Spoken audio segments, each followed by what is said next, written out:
Alright guys, welcome back to SPR 11 Universe. My name is Jitch. This is ECW from Los Angeles, California. Scheduled for one fall. Introducing first, from El Paso, Texas, weighing 215 pounds, Chavo, Guerrero. First up here on ECW, we're just going to look forward to WrestleMania and get another match set in stone right away. We have got ourselves a fatal 4-way elimination matchup to determine who will be the new contender for Zack Ryder and the Cruiserweight Championship. Chavo Guerrero coming down to the ring to try and get his claim at the Cruiserweight title. Very generously given by the ECW general manager, considering Chavo is 0-4 walking into this match. The man has never won a match. He is the Raw equivalent to Primo, if not MVP. To be honest, MVP is more of the Raw equivalent to Primo. It's just that for some reason, MVP, that man just keeps getting opportunities. When MVP knocks, opportunities come running, not the other way around. Next up in this 4-way, we've got R-Truth. Not exactly the most successful guy either, admittedly, but I mean, the Cruiserweight Championship is supposed to be something that builds your career. Not something that you necessarily get when you're, like, you know, at the peak. R-Truth is 2-6 in his win-loss record so far. He has picked up a couple of victories, including one over one of the other participants in this match, John Morrison. So, I gotta say things are looking pretty good for R-Truth. He's definitely my chosen favorite in this 4-way matchup. I realize that that's going to go a bit controversial considering some of the people that are in this, but I think that it's time for R-Truth to get his opportunity at Zack Ryder. I think it's time for him to get to go one-on-one for the Cruiserweight title, and I think at WrestleMania he'd be a great Cruiserweight champion.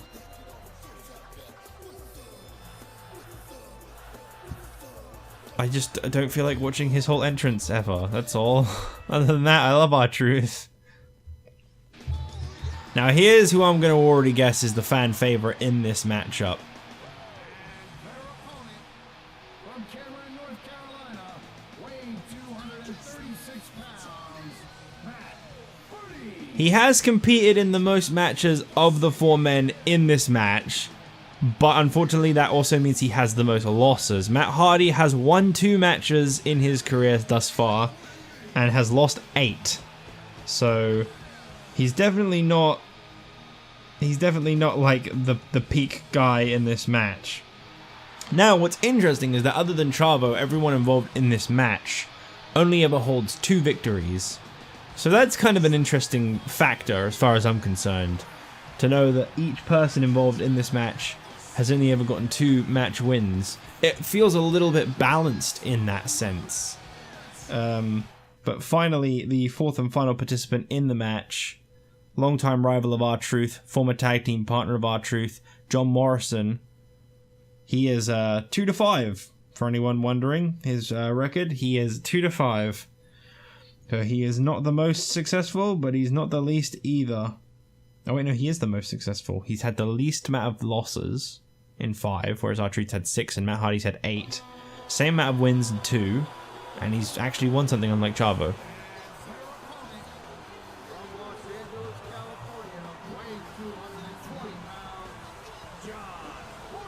Okay, my mistake. Well, statistically then, this match plays in the favor of John Morrison. Statistically speaking. It doesn't really mean all that much, admittedly, but what they'll be facing at WrestleMania though is Zack Ryder, who currently has a win-loss record of 7-6. It's quite a lot of wins, but it's also quite a lot of losses. The point is, Zack Ryder has he's kind of been the penultimate Cruiserweight champion. He's been the one that's benefited from it the most. The moment he lost the Cruiserweight Championship, Zack Ryder had a very harsh fade from relevance. You know, he needed that championship back around his waist to get back out there. And he got it back from Kofi Kingston. And Kofi seems to have just immediately moved on. He's focused on the tag team titles. He wants him and Evan Bourne to be a successful team. Wow, I'm actually playing Chavo. I did not realize that. Okay. This is an elimination fatal 4-way matchup, so the rules are simple. Your basic fatal 4-way match, you know, there's pins, there's submissions, there's leaving the ring, there's all that stuff. There's no, like, over-the-top rope rule or anything. And the last man standing, the guy who has survived this 4-way, that will be the guy that is declared the new contender for the Cruiserweight Championship. Chavo Guerrero has obviously got the most to gain from this, as it will be his first ever win, and it will lock him in for a WrestleMania match. In terms of who's got the least to gain from this, well, none of them, to be honest. They could all really use the Cruiserweight Championship, so I'm going to just stop that sentence there. I think Matt Hardy could go above and beyond the Cruiserweight Championship in the future. Out of all 4 of these guys, it's Matt Hardy that I've got the strongest feeling of confidence for. Still to come on ECW, we've got the debut of Nemesis at long last. I don't know if you guys are going to want it once it's happened, but it's coming, I guess. He'll be facing off against someone from SmackDown. I don't know who. Probably Primo, since that is technically the bottom-ranked guy on SmackDown. Never won a match and all that. If not Vance Archer, one of those two has got to be at the bottom. I know Vance Archer has actually won matches before, but I think he's lost a fair load in comparison. And then in our main event tonight, we're going to be seeing the ECW champion Ezekiel Jackson in action. No confirmation on who he'll be facing just yet, as I do not know. But he will be in the main event. John Morrison seems to be dealing with some kind of minor injuries. He's already holding his abdomen, and this match hasn't even been going on for all that long. That's got to be some kind of long-standing thing that he just came into this match with. It's kind of funny that Morrison and Matt look like a tag team. That was completely unintentional.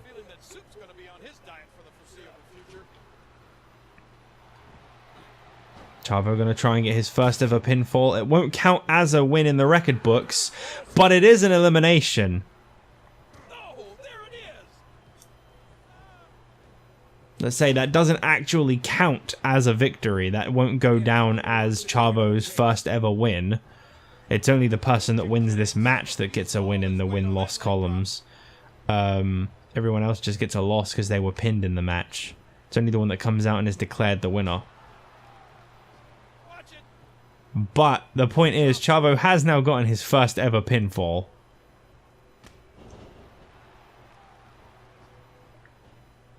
An impressive combination of kicks. Oh, look at this. What a vicious chop. Oh my, just raw, unmitigated power.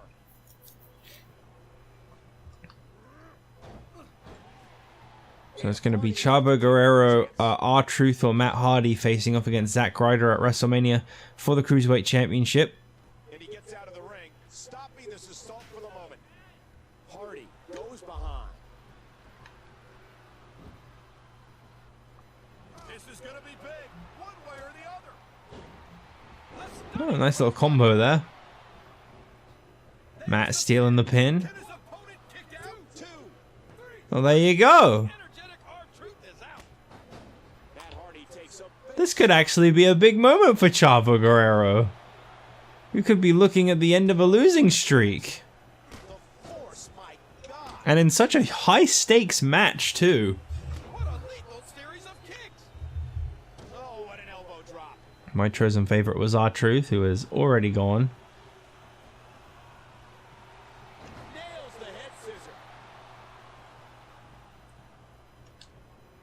Okay, no springboards for Chavo. Got it.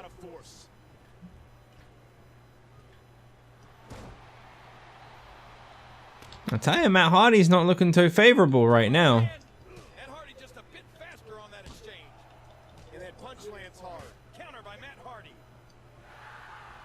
This could genuinely be the first ever win for Chavo.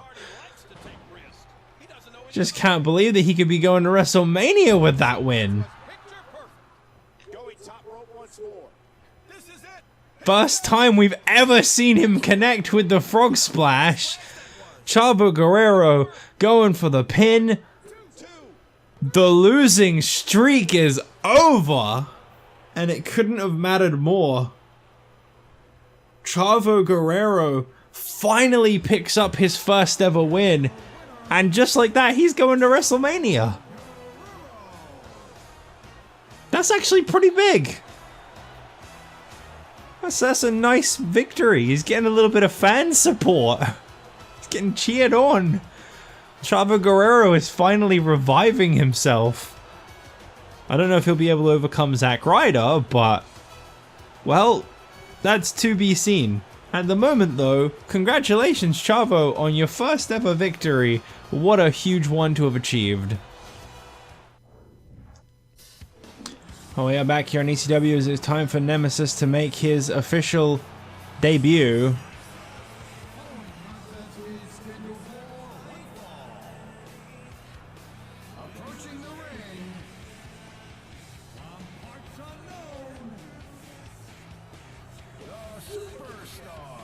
He is just a newcomer, he is just a rookie, and he's going to be trying to make his impact here tonight, facing off against someone who looks to follow in Chavo's footsteps and end their losing streak. It's going to be a one-on-one matchup between the debuting Nemesis and the never won a match Primo. I'm really kind of hoping that this will be Primo's first ever win, but at the same time I can't blame Nemesis for at least wanting to come out strong in his first ever showing. We saw him debut at the Royal Rumble match back in January. We're now, I think, in March. I don't actually know. But this is a big opportunity. He's got to make an impact. He's got to make a name for himself. It's do or die. He doesn't want to follow in the footsteps of several others who have failed to make an impact.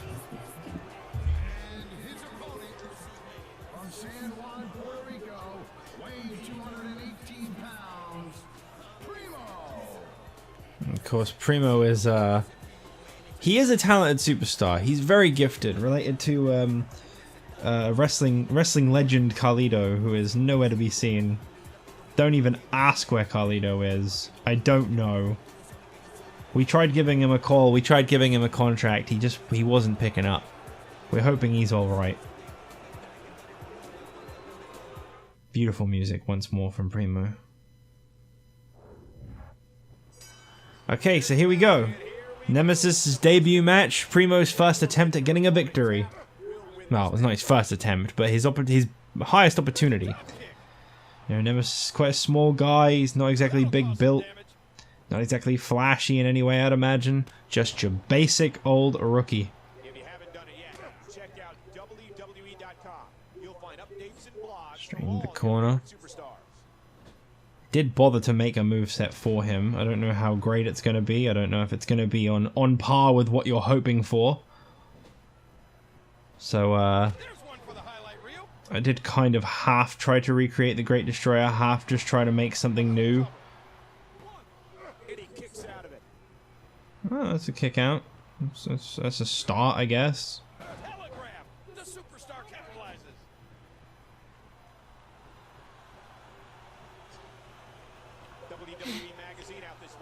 Ezekiel Jackson set to compete. Up next, don't forget, the ECW champion who has just won the championship will be doing his first ever matchup next after winning the gold, which is of itself honestly a big accomplishment. It is a big moment in his career.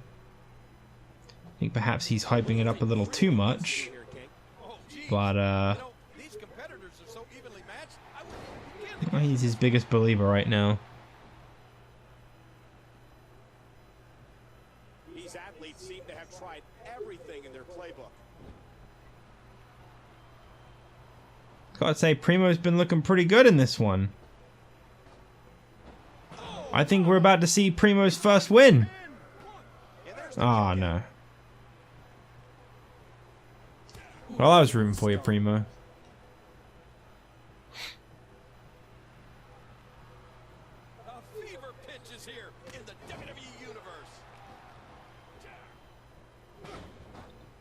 Okay, interesting pinfall attempt by Nemesis, going for the cover. Not quite enough. I think I literally made him like 5'9". Like he's just my height.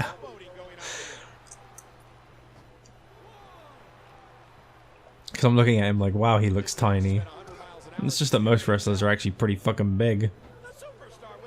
Another pinfall attempt, getting a little desperate as he tries to pick up a win over Primo. Still not able to get the job done. Something's off about. I don't really like his design too much in this game. I'm sure it'll get better as the years go on. But I'm not really a big fan of this look, if I'm honest with you guys. Like, I'm not gonna like get rid of it or anything. I might work on it in the future, but like right now I'm just not feeling. I think it's because the facial hair options in this game are really shit. I think that was the main thing that was like I was not having fun with when creating him, was like all the facial hair looked like garbage. There's a nice big drop kick, very slowly executed. Don't really know what he was looking to do there.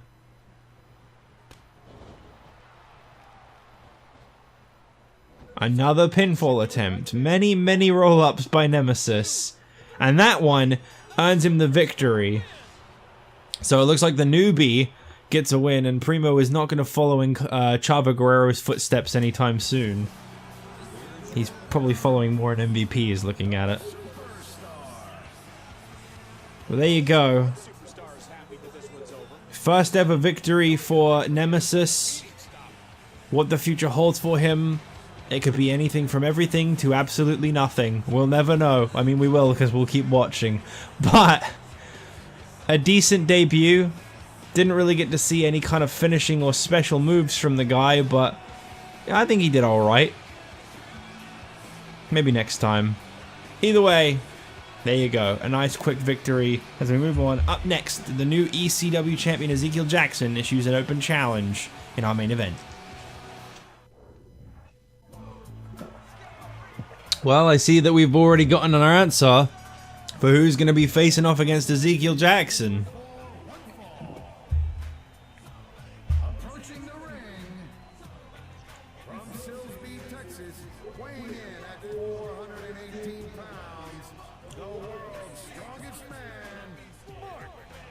I'm fairly certain this was supposed to be that Ezekiel Jackson was to come out first and call someone out, but obviously Mark Henry just got a little bit too ahead of himself, as he does in his happy self, his happy bobble-headed self.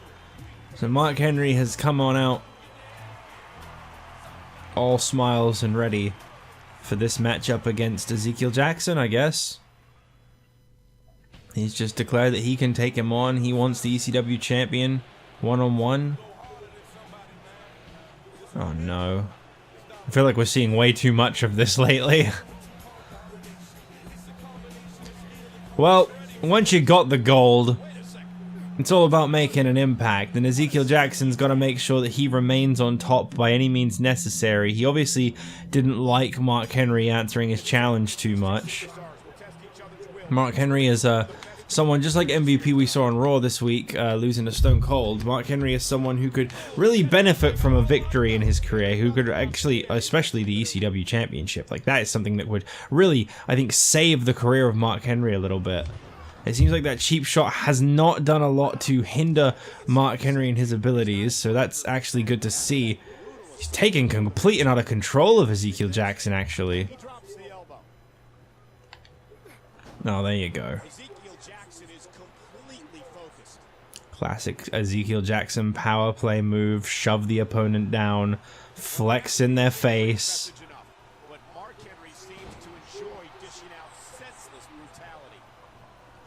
We saw Jackson win the ECW championship from Yoshitatsu at Elimination Chamber. It was a short-lived match. Jackson actually pulled the exact same thing he just did to Mark Henry, which was to attack before the bell to get the championship victory. The tension in this arena is palpable for this main event. Not being the most respectable guy. He saw that one coming, and at this point, what does Mark Henry need to do, King? Look, this is one superstar who knows what he's doing in the squared circle. Don't be at all surprised if he pulls out the victory here. You hear how his leg connected? Jackson. Oh. He's got him up. I mean, he's able to lift Mark Henry. That's pretty impressive. You saw the slowness and the speed to do so, which is fair. Oh my god. Which is fair enough, but tell you what, launching Mark Henry like that is not something I think any other guy on the roster could do, actually. I don't know if I'd say that's unorthodox as much as it is innovative. Jackson controlling the waist. Oh, Jesus. He's got him. Ezekiel Jackson claims that the ECW Championship has been a failure until it's entered his hands, and now we're about to see it become more important than ever. Terry Funk and Yoshitatsu weren't doing it any justice, but Jackson's certain that he can. I understand why Mark Henry resorts to such brutal tactics. He's already the world's strongest man. What has he got left to prove? Oh!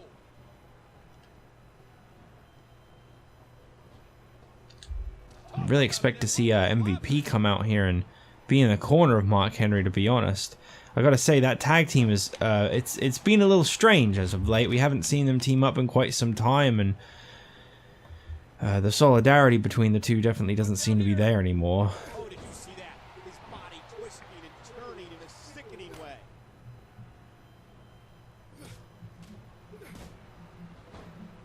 Uh-oh. Jackson from behind. Oh, wow. Jackson with power. Looked like he struggled a little bit there. Oh! Jackson. And it looks like he's looking to put this one to rest. And again, the mind games are played. I just don't know why his signature is literally his finisher as well. I really don't like that. I think he's through playing around. The dominant strength of Ezekiel Jackson. Oh. He gets out of trouble there. A shoulder block. Oh. And the 400 pounds comes Well, it was looking good for Henry there. He managed to fight back from the finishing move, but nonetheless, a quick takedown, and it's the ECW champion standing tall on his brand.